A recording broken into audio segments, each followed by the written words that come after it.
moles in 2 liters. Weak acid, salt of weak acid, strong base, apply the formula. pH is equal to pKa log 10 salt by acid. Clear?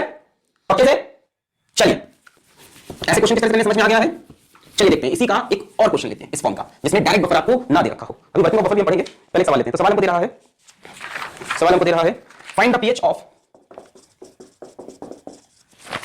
Mixing 0.1 molar 200 ml HCOOH and 0.1 molar 50 ml calcium hydroxide और हमें HCOOH का K दे रहा है 10 की power -4। आपको इस solution का pH निकालना है। अपने आप ट्राई करें, मैं आपको ऑप्शन देता हूं इसके pH के A B C D। Option है 4.3 4 4.6 या 5.3। चलिए डायरेक्ट बफर तो नहीं है, देखिए इनडायरेक्ट बफर बन रहा है कि नहीं, और बन रहा है तो उसका pH क्या हो रहा है। चलिए क्या आ रहा, पॉज करके ट्राई कर लिया। पहले देखें बफर बनेगा कि नहीं। This is a weak acid, this is a strong base, तो दोनों रिएक्ट कर जाएंगे। HCOOH plus CaOH whole twice reacts to give, बोलो यहां से बनेगा HC, अच्छा इसके 2 मोल्स चाहिए होंगे रिएक्ट करने के लिए, लिखा है डायएसिडिक बेस है, सो बनेगा HCOO whole twice Ca plus 2 moles of H2। बोल क्लियर? यहां से 2 OH माइनस निकलेंगे, यहां से 2 H plus 2 moles of H2, 2 H plus निकलने के बाद HCO माइनस और Ca2 plus calcium acetate plus 2 moles of H2। चलो अब बात करते हैं इनिशियली कितने कितने मोल्स थे। मोल्स कैसे निकलेंगे? M into V। मुझे पता है तुम घबरा रहे हो, वॉल्यूम चेंज करना मत करो, मिली मोल्स होंगे, मोल्स नहीं होंगे। M into V का मिली मोल्स आएंगे, 0.1 into 200, तो इसके 20 मिली मोल्स हैं। लिख दिया मैं, लिख दूं क्या? 20 मिली मोल्स। इसकी बात करें M2 into V2 0.1 into ये, तो इसके 5 मिली मोल्स हैं। अब देखो दोनों में से लिमिटिंग एजेंट कौन सा है, सोचने पे होता है, ठीक है, कितना यूज होगा। सोचो अगर ये पूरा 20 खत्म हो तो ये कितने चाहिए होंगे? 10। 2 को चाहिए 1, 20 को चाहिए होगा 10, ये 10 हमारे पास नहीं है, मतलब ये नहीं खत्म होगा। अब इस तरह से सोचो, अगर ये पूरा 5 खत्म हो तो ये कितना चाहिए? 10, ये तो 10 है, तो हम इसके पूरे 5 मिली मोल यूज हो गए, पूरे 5 मिली मोल्स खत्म। इसके 5 खत्म होंगे तो 1 के लिए 2, तो 5 के लिए कितने खत्म करने पड़ेंगे? 10 मिली मोल्स इसके खत्म। इसके 1 मोल से इसका 1 मोल बन रहा, तो 5 मिली मोल से इसके भी 5 मिली मोल्स बनेंगे। भाई ये क्या मिल गया आपको? ये सॉल्ट मिल गया ना, किसका?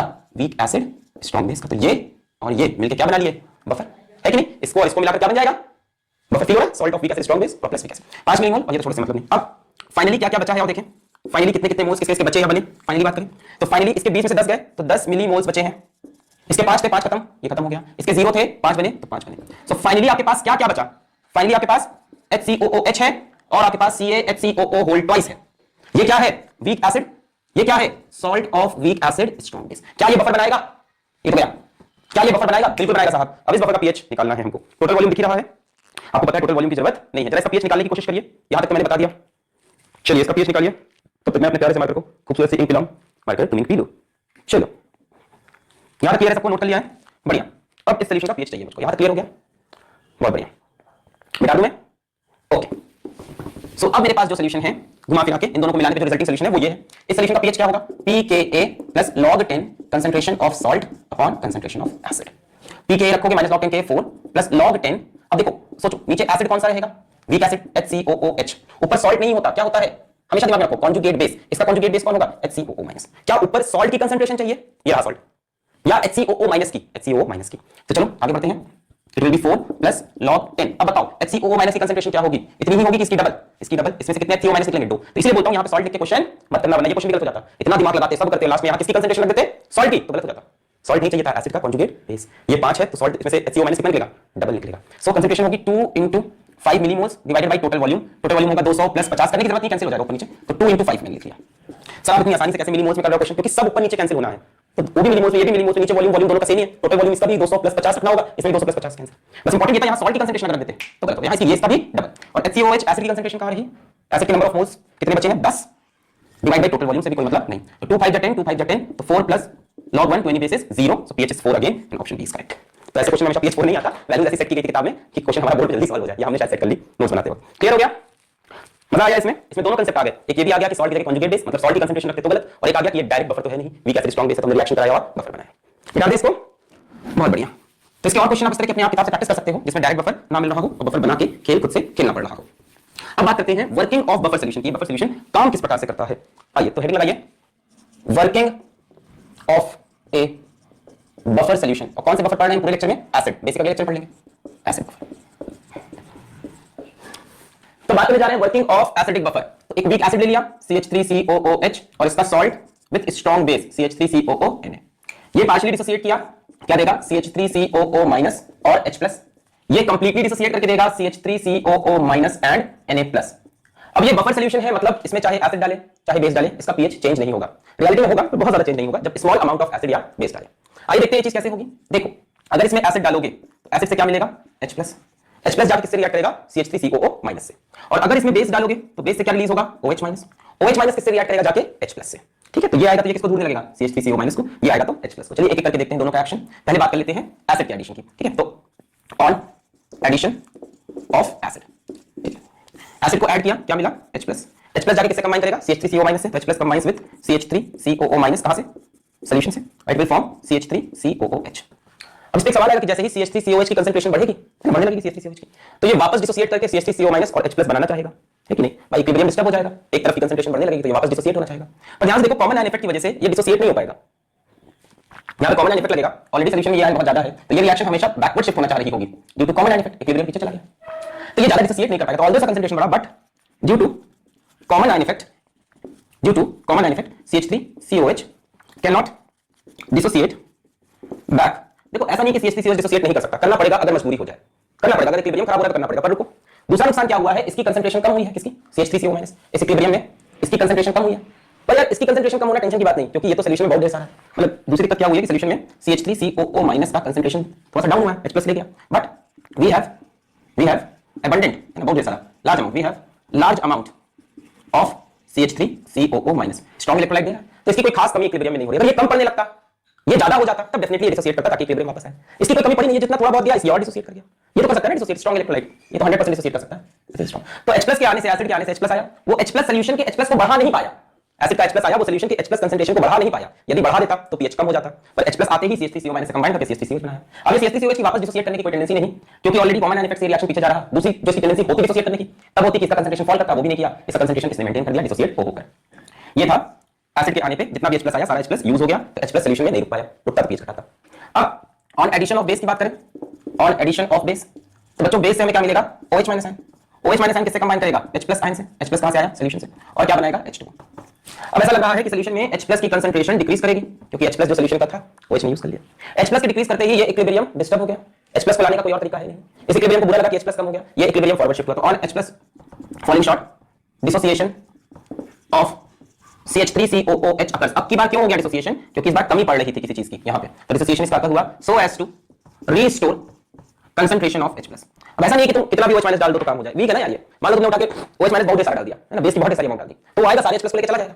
अब इसकी इतनी हिम्मत नहीं कि बहुत ज्यादा डिसोसिएट करे, थोड़ा बहुत संभाल सकता है, इसलिए बोला जाता है on the addition of small amount of acid और बेस। तो इस तरह से एडिशन ऑफ एसिड में वर्क करता है, इस तरह से एडिशन ऑफ बेस में। एसिड में जो H प्लस आया वो इससे कंबाइन करके ये बनाया, वापस डिसोसिएट नहीं किया क्योंकि इसकी कोई कमी नहीं हुई, क्योंकि ये खूब सारा दे रहा। बेस से OH माइनस आया, OH प्लस से कंबाइन किया, H प्लस की कमी हुई, डिसोसिएट किया, वापस H प्लस रिस्टोर हो गया, पर ये चीज बहुत ज्यादा देर तक नहीं हो सकती। तो ये इनकी वर्किंग थी एसिड बफर की। अब मैं जो बता रहा हूं रियलिटी में अगर आप एसिड डालोगे या बेस डालोगे तो pH चेंज होगा, आपको भी समझ में आ रहा है, क्योंकि आपको पता है OH माइनस डालने पे H प्लस को ले गया, ये उतना डिसोसिएट नहीं कर पाएगा। आपको पता है H प्लस डालने पे CH3CO माइनस को ले गया, तो CH3CO माइनस कंसंट्रेशन फॉल करेगी, डिसोसिएट करेगा, डिसोसिएट करेगा, H प्लस बढ़ेगा, pH घटेगा। रियलिटी में ऐसा तो हो नहीं सकता कि pH पे फर्क ना पड़ता है, पर कम पड़ता है। तो हम देखने जा रहे हैं कि pH पे कितना फर्क पड़ता है, क्या pH वाकई चेंज नहीं होता या चेंज होता है पर थोड़ा सा। आइए चेक करते हैं। चलिए तो एक बहुत ही अच्छा न्यूमेरिकल करेंगे जिससे आपका कांसेप्ट बहुत स्ट्रांग हो जाएगा, इसलिए मैं कहता हूं ये भाई लास्ट में देखो सारे क्वेश्चन करो। तो बहुत प्यारा क्वेश्चन करने जा रहे हैं अपन, pH से रिलेटेड है। क्या है अपना, 12 gram of CH3COOH and 16.4 gram of CH3COONA are dissolved in 1 liter solution। ठीक है, इसका K दिया है 10 की power -5। Calculate first part pH of solution, second part new pH if 3.65 gram HCl is added। अब देखो इसमें नया एसिड डाल दिया, बफर सॉल्यूशन है। Third part new pH if 7.3 gram HCl is added। Fourth part new pH if 4 gram NaOH is added। ये question sufficient है सारे कांसेप्ट क्लियर करने के लिए। चलिए तो इसको हम करेंगे। इसमें pH आपको पता है, एसिड डालने पे चेंज होगा, बेस डालने पे भी चेंज। हमें पता लगाना है न्यू pH क्या है, चेंज कितना, सब निकलेगा। इस क्वेश्चन में क्लियर हो जाएगा कितना चेंज होता है। तो पहला पार्ट सॉल्व करते हैं, pH of solution. So pH is equals to pKa plus log 10 salt upon acid. अब यहां सॉल्ट के कंजुगेट बेस लिखें, फर्क नहीं पड़ेगा, इससे एक ही निकलेगा CH3CO माइनस। pKa की वैल्यू बताओ, ये 10 पावर -5 तो 5 प्लस log बेस 10 सॉल्ट। इसका कंसंट्रेशन निकालना पड़ेगा, तो पहले इसके नंबर ऑफ मोल्स निकालें, डिवाइड बाय 1 लीटर। तो इसके नंबर ऑफ मोल्स कितने होंगे निकालने के लिए एटॉमिक मास वगैरह देखें। Number of moles of CH3COONA mass given upon molar mass. तो इनका मोलर मास कितना होगा, कार्बन 12, हाइड्रोजन 1 तो 3, फिर 12, 16 2 32 और सोडियम 23। कितना हो जाएगा ये 12 12 24 और ये 26 यानी 50 और 3 82। बोल सही। इसका एटॉमिक मास मॉलिक्यूलर मास आएगा 82। तो 82 से कितना हो गया, 82 2 2/10 0.2 मोल्स। ठीक है, और number of moles of CH3COOH निकालेंगे तो mass given upon molar mass, carbon 12, hydrogen 1, carbon 12, 16 16 32 और 1, ये आएगा 60। Molar mass 60, 12/60 1/5 that is 0.2 moles. तो दोनों के ही 0.2 मोल्स है शुरुआत में मेरे पास। ठीक है, इसके भी 0.2 आ रहे हैं। 1/5 तो सॉल्ट की कंसंट्रेशन 0.2/1 लीटर, एसिड की कंसंट्रेशन 0.2/1 लीटर, ये कैंसिल होगा log 1 to the base 10 0 यानी 5। तो शुरुआत में pH ऑफ सॉल्यूशन पहला आंसर है 5। सिंपल, दोनों नंबर ऑफ मोल्स वगैरह निकाल लिए, इससे हमें बातें क्लियर हुई। चलिए ये तो बहुत आसान लगा सभी को, number of moles upon volume करके कंसंट्रेशन। अब सेकंड पार्ट पे आओ, इंपॉर्टेंट कहानी स्टार्ट हुई जब क्या डाला HCl, कितना 3.65 ग्राम, 3.65 ग्राम HCl ऐड किया। चलिए देखते हैं मोल्स में चेक किया जाए कितने HCl है। So number of moles of HCl कितने हो गए 3.65 अपॉन HCl का मोलर मास 1, क्लोरीन 35.5 यानी 36.5 यानी 0.1 है ना, इसका मोलर मास 0.1 मोल्स, तो हम कह सकते हैं 0.1 मोल HCl ऐड हुआ है। आइए अब सवाल को कहानी को देखते हैं। अब देखो HCl आया और सॉल्यूशन में क्या किया जा रहा है, देखो CH3COH है, CH3COONA है और HCl। अब बताओ HCl जो नया आया है ये किससे रिएक्ट करना चाहेगा, एसिड से रिएक्ट करेगा नहीं, सॉल्ट से कर सकता है। तो CH3COONA plus HCl will give CH3COOH plus NaCl। अब ये डिसीजन आपको लेना पड़ेगा देखकर कि किससे रिएक्ट कराना है, ये आपको सोचना पड़ेगा किससे रिएक्ट कराया मैंने, भाई एसिड एसिड से तो करेगा नहीं, तो सॉल्ट से रिएक्ट कराया। जब रिएक्शन देखें CH3COONA प्लस HCl क्या बना CH3COOH प्लस NaCl। देखो HCl के एडिशन से हुआ क्या, गौर करो इक्वेशन पे जो लिखी है, हुआ क्या, हुआ ये कि सॉल्ट का कंसंट्रेशन कम हो जाएगा और एसिड का कंसंट्रेशन बढ़ जाएगा। सॉल्ट का कंसंट्रेशन कम हो जाएगा और एसिड का कंसंट्रेशन बढ़ जाएगा। चल ये मेरे पास कितना था इनिशियली, ये कितना था, कितना यूज हुआ, कितना बचा, वही करेंगे। इनिशियली ये कितना था मेरे पास, हमने निकाला था 0.2 मोल्स और ये भी कितना आया था 0.2 मोल्स। तो ये मेरे पास 0.2 मोल्स था, ये भी इनिशियली 0.2 मोल्स था, ये इनिशियली मेरे पास 0.1 मोल डाला है और इसकी तो कोई बात नहीं है।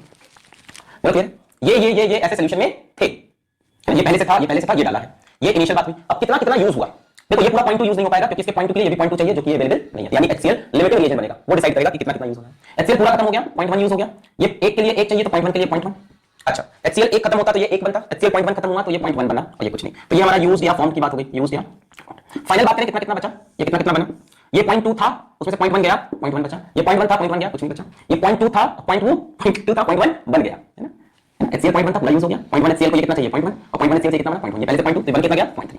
सो फाइनली आपके पास क्या क्या है, देखो बड़ा आसान क्वेश्चन था, CH3CONA है कितना 0.1 मोल 1 लीटर में, ये खत्म हो गया HCl, और CH3COOH है कितना 0.3 मोल्स किसमें 1 लीटर। तो यही मैं कह रहा था कि HCl डालने पे क्या हुआ, सॉल्ट कम हो गया, सॉल्ट था 0.2 मोल्स और एसिड बढ़ गया, एसिड था 0.2 मोल्स, एसिड बढ़ गया 0.3। बस pH का फार्मूला लगाना है, क्वेश्चन खत्म कर लेंगे। यहां से pH का फार्मूला लगा के सवाल खत्म करना है, pH = pKa plus log base 10 salt बराबर एसिड। तो हाँ pH चेंज होता है पर कम, pKa कितना हो जाएगा 5 आ जाएगा 10⁻⁵ से, है ना, K 10⁻⁵ प्लस log 10 सॉल्ट की कंसंट्रेशन बोलो, ये रहा सॉल्ट 0.1 और एसिड की 0.3, सो इट इज 1/3 यानी -log 3, तो 5 - log base 10 3 log 3 is 0.47, so 5 - 0.47 करीब करीब तो 4.53 अप्रॉक्सीमेटली। तो हाँ इसको डालने पे pH चेंज हुआ, 5 से गिर के 4.5 हुआ, pH में चेंज आता है। पर इतना स्ट्रॉन्ग एसिड का 0.1 मोल डालने पे pH बहुत कम चेंज हुआ, ये बहुत स्ट्रॉन्ग एसिड था, इसकी कंसंट्रेशन बहुत तगड़ी थी, इसका pH 1 आना चाहिए था, बस इसने इसका pH बचा लिया, इसका अपना pH निकालना 1 आना चाहिए, बहुत स्ट्रॉन्ग है 10⁻⁻1 pH इसका 1 आना चाहिए था, पर इसने बचा लिया कि इसने अपना pH निकाल गिरने नहीं दिया। सो सेकंड पार्ट हमारा सॉल्व हो गया, मिटा दें 4.53 pH आ रहा, सेकंड पार्ट अपना सॉल्व हो गया 4.53 pH आ रहा, दिमाग खुला रखना है एकदम, 4.53 सेकंड पार्ट का आंसर 4.53। तो जब 0.1 हमने HCl डाला तो pH इज 4.53। चलिए फिर हमने कितना HCl डाला 7.3 ग्राम, देखते हैं क्या होता है 7.3 ग्राम, यानी number of moles of HCl हो जाएंगे 7.3 अपॉन 36.5, 7.3 देखो इसका डबल है, इसका जस्ट डबल मतलब 0.2 मोल्स डाल दिए HCl। अब क्या होगा, तीन कंपोनेंट है CH3COOH, CH3COONA और HCl। HCl किससे रिएक्ट करेगा CH3CONA से, तो CH3COONA plus HCl gives CH3COOH plus NaCl। अब इनिशियली ये कितना है मेरे पास, शुरुआत में कितना दिया था 0.2 मोल्स, HCl कितना दिया है हमको 0.2 दिया, इस बार कितना HCl ऐड हुआ और CH3COH भी कितना है 0.2। अब कितना कितना यूज होगा देखें, 0.2 से पूरा रिएक्ट करेगा, 1 से रिएक्ट करता है तो 0.2 रिएक्ट्स विद 0.2 कंप्लीटली, और ये कितना बन जाएगा 0.2 और। सो फाइनली क्या क्या बचेगा चला देखते हैं, ये कितना था 0.2 मोल्स था सॉल्ट, कितना रिएक्ट कर गया 0.2, कुछ नहीं बचा, सॉल्ट खत्म। ये कितना था एसिड 0.2 था, कितना रिएक्ट कर गया 0.2 खत्म। ये एसिड शुरुआत में वीक एसिड 0.2 मोल्स थे एसिडिक एसिड के, इस रिएक्शन से 0.2 मोल्स और बन गए, टोटल कितने हो गए 0.4 मोल्स ऑफ CH3COH। देखो HCl डालने से क्या हुआ, एसिड के मोल्स बढ़ गए और सॉल्ट के मोल्स कम हो गए, 0.2 मोल्स के डाले हमने तो 0.2 मोल्स डालने से एसिड के मोल्स 0.2 बढ़ गए, सॉल्ट के मोल्स 0.2 कम हो गए। अब ये सॉल्यूशन बफर रहा ही नहीं इसमें ये सॉल्ट कहां बचा, it's not a buffer, not a buffer anymore, not a buffer anymore, कहां बफर है भाई, बफर के लिए क्या चाहिए आपको, एक वीक एसिड चाहिए और एक सॉल्ट चाहिए वीक एसिड स्ट्रांग बेस का, ये सॉल्ट है ये तो strong acid, sorry strong acid strong base का, वो नहीं चाहिए, ये चाहिए, ये बचा नहीं। अभी simple is the solution of weak acid, solution of weak acid simple CH3COH 0.4 moles. अब इसका pH निकाल सकते हो, वीक एसिड याद है pH कैसे निकालते थे, CH3COH होगा वो डिसोसिएट करेगा, ये याद है pH वाले लेक्चर पढ़ाया था, सिर्फ वीक एसिड, ये बफर नहीं है, it is solution of weak acid, यही बचा CH3COO minus plus H plus, याद आ रहा, इसी कंसंट्रेशन C इसकी 0 0 फिर C minus C alpha C alpha C alpha, फिर K की इक्वेशन लिखते थे, याद है वहां से अल्फा की वैल्यू आती थी √K/C, तो अल्फा कितना हो जाएगा √K कितना 10⁻⁵, C कितना हो जाएगा, C मतलब C कंसंट्रेशन 0.4 in 1 लीटर, तो 0.4/1 कितना हो जाएगा 10⁻⁶ हो जाएगा, 1/2 into 10⁻³ बोलो सही है, 10 ऊपर जाएगा 0.4/10 10 ऊपर 10⁻² आएगा इनफैक्ट 0.4/10 4 ऊपर 10 10⁻⁵ और 10⁻², 10⁻², ये आएगा अल्फा। अब देखो H+ की कंसंट्रेशन कितनी है इक्विलिब्रियम पे, H+ होता है C अल्फा, याद है ना ये ऑस्मोल डाइल्यूशन लॉ में सब पढ़ाया था, C अल्फा तो C है 0.4/1, अल्फा है हाफ into 10⁻², ये 10 2 2 4 10⁻³ 2 into 10⁻³। अब pH निकल आएगा -log H+, तो इस पे -log 10 2 into 10⁻³ तो ये हो जाएगा -log 2 यानी minus log 2 will be minus 0.30 और ये माइनस लॉग 10 की power -3 that is plus 3 3 minus 0.30 answer will be 2.70। अब देखो पीएच काफी घट गया, 5 से घट के 2.70 पे आ गया। तो आपने काफी ज्यादा एसिड डाल दिया, 0.2 मोल्स बहुत होता है भाई, 0.2 मोल्स HCl का स्ट्रॉन्ग एसिड का बहुत होता है। इसका पीएच ड्रास्टिकली चेंज हो गया, क्यों? क्योंकि पूरा सॉल्ट आपने खत्म कर दिया, बफर सॉल्यूशन बनना बंद हो गया, अब ये वीक एसिड का सॉल्यूशन बन गया। CH3CH मैंने डिसोसिएट कराया, अल्फा इज Ka/C, K की वैल्यू C अपना 0.4/1 और ये क्लियर है पक्का? ओके, सो 2.70। अब लास्ट वाला पार्ट देखते हैं जिसमें हमने एक बेस ऐड किया है इसमें, ठीक है। डील करना आ रहा है, कोई फॉर्मुला मत रखो, डील करने के लिए प्रोसीजर समझो। कितना आया था 2.7। लास्ट वाला आपने NaOH डाला, number of moles of NaOH देख लिया जाए 4 ग्राम अपॉन इसका molar mass Na23 oxygen 16 hydrogen 1 यानी 40, तो 0.1 मोल डाली है हमने इसकी। आ जाओ, हमारे पास तीन चीजें हैं, CH3COO Na, CH3COOH और है NaOH। अब NaOH देखो एक बेस है, ये किससे रिएक्ट करना चाहेगा? ये एसिड से रिएक्ट करना चाहेगा, तो CH3COOH plus NaOH gives CH3COONa plus H2O, acid plus base, salt plus water. देखो बेस के डालने पे कहानी पलट गई, बेस को डालने पे एसिड कम होने लगेगा और सॉल्ट बढ़ने लगेगा। एसिड को डालने पे क्या हुआ था? सॉल्ट कम हुआ था, एसिड बढ़ा था। बेस को डाला, बेस एसिड से रिएक्ट किया तो एसिड का कंसंट्रेशन कम होता जाएगा और सॉल्ट का बढ़ता जाएगा। चलो इनिशियली ये मेरे पास 0.2 मोल्स थे, ये इनिशियली 0.1 मोल है, ये इनिशियली 0.2 है। अब आपको दिख रहा है ये लिमिटिंग रिएजेंट है, ये पूरा 0.1 खत्म हुआ, इसके 0.1 के लिए इसका 0.1 यूज हुआ और इसका 0.1 फॉर्म हुआ। तो फाइनली देखें क्या क्या होगा, फाइनली 0.2 में से 0.1 खत्म, 0.1 बचा, 0.1 था 0.1 खत्म, कुछ नहीं बचा, 0.2 था और 0.1 और बन गया तो 0.3 बन गया। सो CH3COOH यानी जो एसिड था वो इतना हो गया, CH3COONa यानी जो हमारे पास सॉल्ट था वो इतना हो गया। बस अब पीएच निकालना है, पीएच का फॉर्मूला आपको पता है, pH is equals to pKa plus log base 10 salt बराबर एसिड। तो pKa आएगा अपना 5 प्लस log बेस 10, सॉल्ट कितना हो गया है 0.3, एसिड कितना हो गया है 0.1 बटे 1 रहेगा, तो log 3 की वैल्यू हो जाएगी 0.47, सो pH 5.47। देखो बेस डालने पे pH बढ़ गया, बेस डालने पे pH बढ़ना चाहिए, एसिड डालने पे pH कम होना चाहिए, एसिड डालने पे pH कम हुआ, बेस डालने पे pH बढ़ गया, सो NaOH डालने पे pH 5.47। क्लियर है तीनों पार्ट? बहुत बढ़िया। तो बस यही देखना है कि किससे रिएक्ट करेगा, ठीक है, एसिड हो, बेस हो, जैसा बफर हो उसके अकॉर्डिंग रिएक्शन लिखना है, देखना है कि एसिड और सॉल्ट में से किसकी कंसंट्रेशन कम हुई किसकी ज्यादा। तो बेस डालने पे pH बढ़ा, एसिड डालने पे pH घटा। क्लियर है? तो ऐसा नहीं है कि बफर का pH नहीं चेंज होता, आपने रिएक्शंस करके देखे, मेथड्स करके चेंज होता है। ठीक है, मिटा दे। ओके, अब इसी से रिलेटेड टर्म आता है, अब आप ये समझ गए कि हां बफर का pH चेंज होता है। तब इससे एक बात आता है कैसे डिसाइड करें कौन सा बफर ज्यादा अच्छा है। तो उसके लिए मतलब विच इज बेटर बफर, है ना, क्योंकि सभी बफर का pH चेंज होता है। तो बेटर बफर वो होता है बच्चों जिसकी बफर कैपेसिटी ज्यादा हो। बफर कैपेसिटी ज्यादा, बफर कैपेसिटी क्या होता है? Number of moles of H plus और OH minus ions which changes the pH of buffer by unity। ठीक है, मान लो मेरे पास दो बफर सॉल्यूशन है, एक कोई A एक कोई B। इसमें मैंने मान लो 0.2 मोल्स डाले HCl के और इसका बफर तब चेंज हो गया, चेंज इन pH मान लो 1 हो गया, डेल्टा pH। और इसमें मान लो मैंने 0.4 मोल्स डाले HCl के और तब इसका चेंज इन pH हुआ 1। तो किसी बफर सॉल्यूशन का pH 1 वैल्यू से चेंज कराने के लिए जितने moles of acid H plus या जितने मोल्स ऑफ OH माइनस डालना पड़े उसको हम बोलते हैं बफर कैपेसिटी। जैसे इसकी बफर कैपेसिटी 0.2, इसकी बफर कैपेसिटी 0.4 है ना, बफर कैपेसिटी इसके फाई की वैल्यू हो गई 0.2, इसके फाई की वैल्यू हो गई 0.4। अब आप बताओ कौन सा बेटर बफर है? मेरे ख्याल से ये बेटर बफर है, इसका pH चेंज करना ज्यादा टफ था, इसमें काफी ज्यादा एसिड डाला तब pH चेंज हुआ। तो जिसका बफर कैपेसिटी ज्यादा that is a better buffer. जैसे बफर कैपेसिटी क्या है? Number of moles of H plus या OH minus required which to change the pH of buffer by unity. Buffer के pH चेंज तो होते ही हैं, अगर उसको 1 वैल्यू चेंज करने के लिए जितने मोल्स ऑफ एसिड या जितने मोल्स ऑफ बेस डालने पड़े उसको बफर कैपेसिटी कहते हैं। इस वाले में 0.2 मोल्स डालने पे pH 1 चेंज हुआ तो इसकी बफर कैपेसिटी 0.2, इस वाले में 0.4 डालने पे pH 1 चेंज हुआ तो इसकी बफर कैपेसिटी 0.4। दोनों में से बेटर कौन है खुद बताओ? इसको ज्यादा एसिड चाहिए अपना pH चेंज करने के लिए, मतलब ये रेजिस्टेंट है, ये pH चेंज करना नहीं चाहता, so this is a better buffer. बोलो पक्का समझ में आया? क्यों बेटर है? क्योंकि 0.2 मोल्स में अपना pH नहीं चेंज कर रहा, 0.4 में चेंज कर रहा, अपने pH को पकड़ के रखा हुआ है। तो जिसकी बफर कैपेसिटी जितनी ज्यादा that is a better buffer. What is buffer capacity? Number of moles of H plus और OH minus required to change the pH of buffer by unity. Buffer capacity का हम फार्मूला भी लिख सकते हैं, buffer capacity का formula क्या हो जाएगा? phi is equals to number of moles of H plus slash OH minus added divided by change in pH।